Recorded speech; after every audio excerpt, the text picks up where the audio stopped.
Sean bienvenidos nuevamente a nuestra serie de estudios sobre la primera carta del apóstol Pablo a los tesalonicenses, elaborados por Franklin Álvarez y Ernesto Ramírez, ancianos de la Iglesia Templo Bíblico Central de Puerto Plata.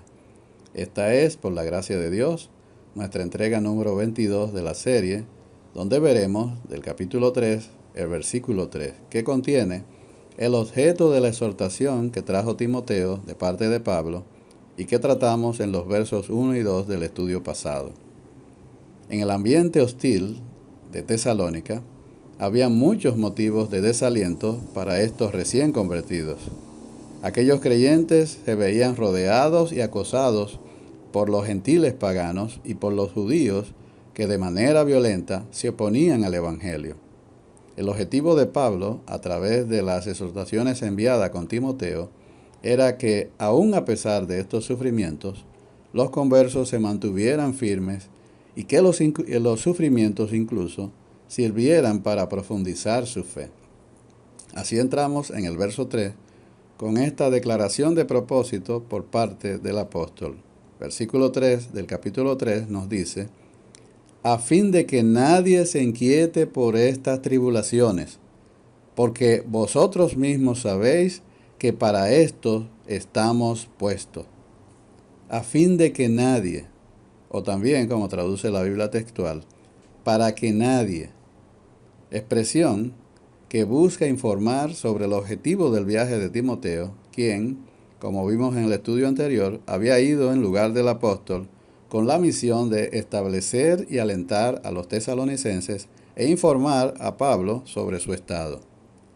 A fin de que nadie, del griego medeis, que significa ni siquiera uno, nadie, quien quiera que sea. Esta frase, por lo tanto, a fin de que nadie, enfatiza que Dios tiene la intención de que todos los creyentes se vuelvan espiritualmente fuertes y estables en medio de los problemas inquietantes de la vida.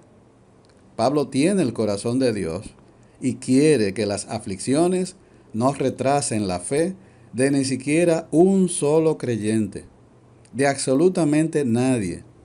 En medio de todas estas aflicciones, sería fácil imaginar para estos nuevos creyentes que Dios pudiese estar disgustado con ellos y esto causar fácilmente perturbaciones en su fe. Que nadie se inquiete. Inquiete del griego saino. Significa agitar, sacudir, menear, moverse de un lado a otro, como los perros que agitan sus colas con amabilidad y brincan de aquí para allá. Como cuando un perro mueve la cola también para seducir, dando lugar al significado de para fascinar, para halagar. En este caso, sacudirse para apartarse del camino correcto. Saíno hace referencia a alguien que se ha perturbado tanto emocionalmente como para sacudirse de sus creencias e incluso renunciar a ellas. El tiempo presente de este verbo habla de ser continuamente perturbado. Es difícil evitar ser perturbado inicialmente cuando ocurre un ataque sorpresa. Pero el deseo de Pablo es que esta perturbación no los continúe afectando todo el tiempo. Que nadie se inquiete por estas tribulaciones. El objetivo de Pablo era que, a pesar de estos sufrimientos, los hermanos se mantuvieran firmes y que los sufrimientos sirvieran más bien para profundizar su fe. Es bueno que sepamos que cuando el apóstol utiliza aquí la palabra fe, enviamos a Timoteo, dice en el verso 2, para confirmaros y exhortaros respecto a vuestra fe, del griego pistis, no se está refiriendo a la fe salvadora que tiene que ver con la confianza en Jesucristo como una persona viva para el perdón de los pecados y para la vida eterna con Dios, pues ya estos eran creyentes, sino más bien a la fe como confianza en Dios como la única forma posible de vivir la vida cristiana abundante. Cualquier cosa que nos aparte de esa fe, de esa confianza absoluta en Dios, nos robará la vida espiritual. Esa fe de la que el autor de la carta a los Hebreos dice que sin ella es imposible agradar a Dios. Hebreos 11:6. Debemos saber que la incredulidad es la raíz de la apostasía, es decir, la negación de la fe. El mayor peligro que una congregación pueda tener es que alguno dentro de ella pueda tener, como dice Hebreos 3:12, un corazón malvado de incredulidad. Y el griego aquí es apistía, es decir, de sin, y pistis, fe. Al apartarse, y el término aquí griego es afistemi, significa abandonar, renunciar, apostatar, hacer amotinar del Dios viviente. Hebreos 3:12. La apistía, incredulidad, conduce a la apostasía, apartamiento de la verdad. ¿Cuál es la razón por la cual aquellos que antes parecían celosos, ahora desprecian a Dios y dejan de orar en sus iglesias y con sus familias? ¿No es su incredulidad? Dice Hebreos 11:6. No creen que Dios existe y que Él es galardonador de aquellos que lo buscan diligentemente.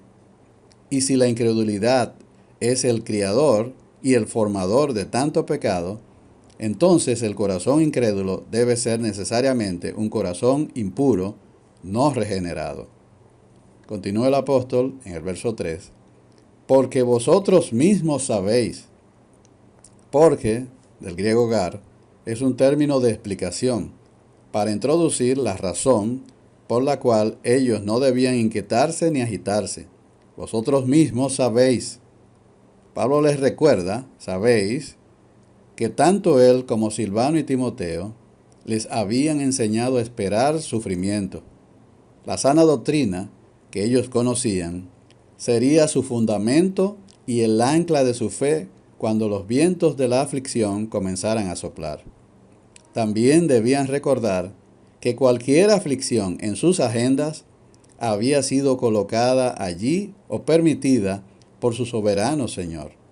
Y tal como escribe en la carta a los Romanos, los creyentes deben ver el sufrimiento desde una perspectiva eterna.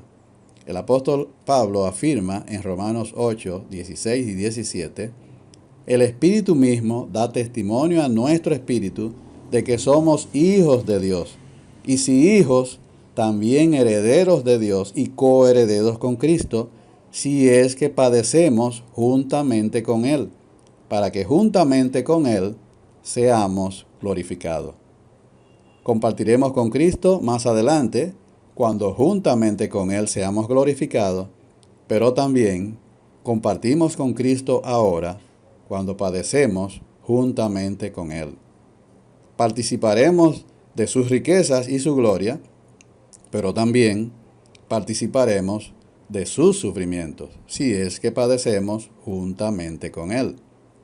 El creyente debe esperar sufrimiento presente y gloria futura. Cuando el Señor Jesús estaba en el mundo, fue tratado deshonrosamente y cada creyente participa de ello. Cuando el Señor Jesús regresó a su Padre, Él fue tratado con suma honra y nosotros también participaremos de ello. En la experiencia del Señor Jesucristo, era sufrimiento primero y gloria después. El Señor mismo confesó en Lucas 24:26, no era necesario que el Cristo padeciera estas cosas y que entrara en su gloria. Y que no nos sorprenda esto, hermanos, tal como nos dice Primera de Pedro 4:2. Amados, no os sorprendáis del fuego de prueba que en medio de vosotros ha venido para probaros, como si alguna cosa extraña os estuviera aconteciendo. Porque así será para el creyente. Primero sufrimientos y después gloria. Este es, en realidad, el tema de la primera epístola de Pedro. Y aquí requerimos que usted abra sus Biblias.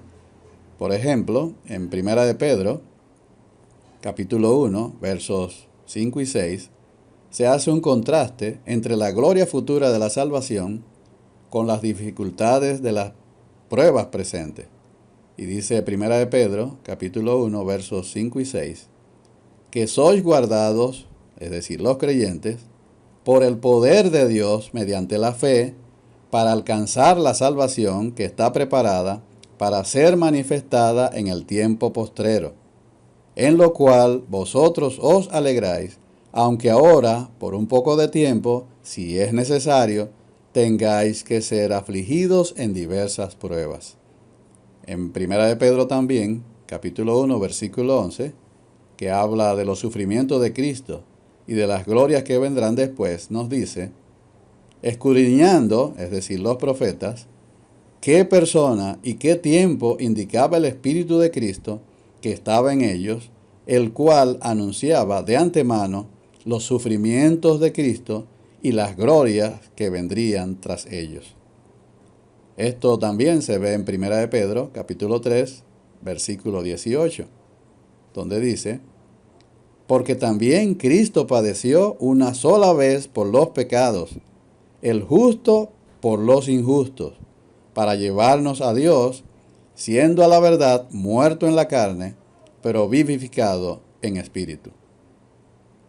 Los sufrimientos de Cristo, y luego el mismo capítulo 3, versículo 22, nos dice, quien habiendo subido al cielo, está a la diestra de Dios, y a él están sujetos ángeles, autoridades y potestades, es decir, ahora la gloria de Cristo. De modo que el creyente participará de los sufrimientos de Cristo ahora y también participará de su gloria después, como dice 1 de Pedro 4, 13. Sino, gozaos por cuanto sois participantes de los padecimientos de Cristo, para que también en la revelación de su gloria os gocéis con gran alegría. Y 1 Pedro 5.1 repite el mismo tema. Ruego a los ancianos que están entre vosotros, yo anciano también con ellos, y testigo de los padecimientos de Cristo, que soy también participante de la gloria que será revelada. Cuidar del rebaño del Señor incluye ahora mucho sufrimiento y dificultades, como nos dice 1 de Pedro 5, versículos 2 y 3. Apacentad la grey de Dios que está entre vosotros, cuidando de ella no por fuerza, sino voluntariamente, no por ganancia deshonesta, sino con ánimo pronto, no como teniendo señorío sobre lo que están a vuestro cuidado, sino siendo ejemplo de la grey. Pero incluirá gloria en el futuro, como lo dice el versículo 4 del capítulo 5. Y cuando aparezca el príncipe de los pastores, vosotros recibiréis la corona incorruptible de gloria. Y finalmente el tema de 1 de Pedro, que queda resumido en el capítulo 5 y versículo 10, cuando nos dice, mas el Dios de toda gracia, que nos llamó a su gloria eterna en Jesucristo, después que hayáis padecido un poco de tiempo, Él mismo os perfeccione, afirme, fortalezca y establezca. Note que el sufrimiento, que es solo por un tiempo, el sufrimiento presente no es muy largo a la luz de la eternidad que nos espera, será seguido por una gloria futura que durará para siempre, como nos dice 1 de Pedro, capítulo 5, verso 10. Vosotros mismos sabéis, dice el apóstol en el versículo 3 que estamos tratando. La palabra traducida sabéis es la palabra griega eido. Este verbo describe un saber absoluto, positivo, más allá de la posibilidad de algún tipo de duda. Este verbo lo utilizó el Señor en el Sermón del Monte, cuando hablaba sobre la oración. Nos dice en Mateo 6, versículo 8, no os hagáis pues semejantes a ellos, porque vuestro Padre sabe, y aquí está el término eido, sabe perfectamente, es lo que significa, de qué cosa tenéis necesidad antes que vosotros le pidáis. El tiempo perfecto habla de la permanencia de su conocimiento. En el caso de nuestro texto, se refiere a esa calidad de conocimiento que es intuitiva. O sea, vosotros sabéis que para esto estamos puestos, o como lo traduce la Nueva Versión Internacional, que se nos destinó para esto. ¿Qué quiso dejar dicho el apóstol? Ellos debían estar conscientes de que las aflicciones están garantizadas por su fe en el Señor Jesucristo, el único que el mundo inconverso odia apasionadamente e incansablemente. Y así también odiarán a sus seguidores. El mundo y Jesucristo son dos realidades irreconciliables, como nos dice 1 de Juan capítulo 2, versos 15 y 16. No améis al mundo ni las cosas que están en el mundo. Si alguno ama al mundo, el amor del Padre no está en él. Jesucristo es el modelo que debemos mostrarles a nuestros hermanos para que no se sorprendan y no se desanimen por las pruebas. En parte, Dios usa las pruebas para separar al trigo, es decir, los creyentes genuinos, de aquellos que solo han hecho una profesión, es decir, una decisión intelectual sin arrepentimiento de creer en el Señor Jesucristo. El Señor mismo lo dejó bien dicho en San Juan capítulo 15 versos 18 y 19. Si el mundo os aborrece, sabed que a mí me ha aborrecido antes que a vosotros. Si fuerais del mundo, el mundo amaría lo suyo. Pero porque no sois del mundo, por eso el mundo os aborrece. El vender la idea de que el cristianismo asegura aquí en esta tierra prosperidad y una vida sin problema es vender un evangelio falso. Ni el Señor, ni el apóstol Pablo, ni ninguno de los demás apóstoles hablaron así. La aflicción y la persecución son inherentes, es decir, no pueden separarse a la fe cristiana misma.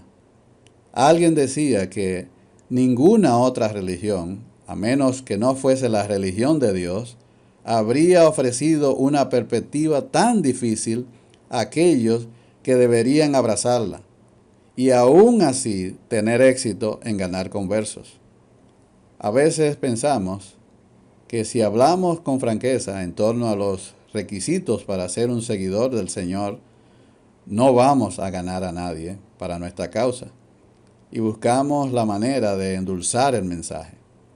Con ello, muy probablemente, podríamos estar llenando nuestras iglesias de miembros, pero no de verdaderos creyentes nacidos de nuevo. Esos miembros exigirán cosas que les sean apetecibles a sus gustos no santificados. Música de todo tipo, sermones dulzones, pero sobre todo breves, así como juegos y entretenimientos. Todo esto les agrada, pero no al Señor, que muchas veces es dejado afuera, como el caso de la iglesia de la Odisea, en Apocalipsis 3:20, donde dice el Señor, hablándole a su iglesia: he aquí yo estoy a la puerta y llamo. Si alguno oye mi voz y abre la puerta, entraré a él y cenaré con él y él conmigo. Un texto que usamos para predicar a inconversos, pero es el Señor hablándole a su iglesia. Pero nuestro Señor no tuvo concesiones con los miedosos ni con los indecisos. Dice en San Juan, capítulo 6, versos 60, 61 y 66, al oírlas, es decir, la naturaleza, que él estaba explicando la naturaleza de su reino, y las demandas sobre los miembros que habrían de pertenecer a él, dice este pasaje, Señor hablando, al oírlas, muchos de sus discípulos dijeron: dura es esta palabra, ¿quién la puede oír? Sabiendo Jesús en sí mismo que sus discípulos murmuraban de esto, les dijo: ¿esto os ofende? Versículo 66. Desde entonces, muchos de sus discípulos volvieron atrás y ya no andaban con él. Por otra parte, nosotros hoy estamos atravesando unos momentos muy difíciles. Cada día vemos cómo se extiende esta pandemia y da la impresión de que no terminará nunca. Pero no nos inquietemos, hermanos. El enemigo siempre buscará sacar provecho de todas las situaciones. Tratará de que esta tribulación, que como un perrito salta por aquí y por allá, nos distraiga, o lo que es peor, nos fascine. El apóstol, escribiéndole a los Gálatas, les dice en Gálatas 3:1, «Oh Gálatas insensatos, ¿quién os fascinó para no obedecer a la verdad? A vosotros, ante cuyos ojos Jesucristo fue presentado claramente entre vosotros como crucificado». Estar fascinados es estar seducido como por un encantamiento de magia para aceptar incautamente la falsedad por la verdad. Hay que tener, hermanos, sumo cuidado para que en medio de esta prueba no quitemos nuestra mirada de nuestro Señor y seamos engañados por el enemigo. El tiempo se nos ha terminado. Mañana, si es la voluntad de Dios, continuaremos con esta tan interesante carta. Que el Señor les bendiga.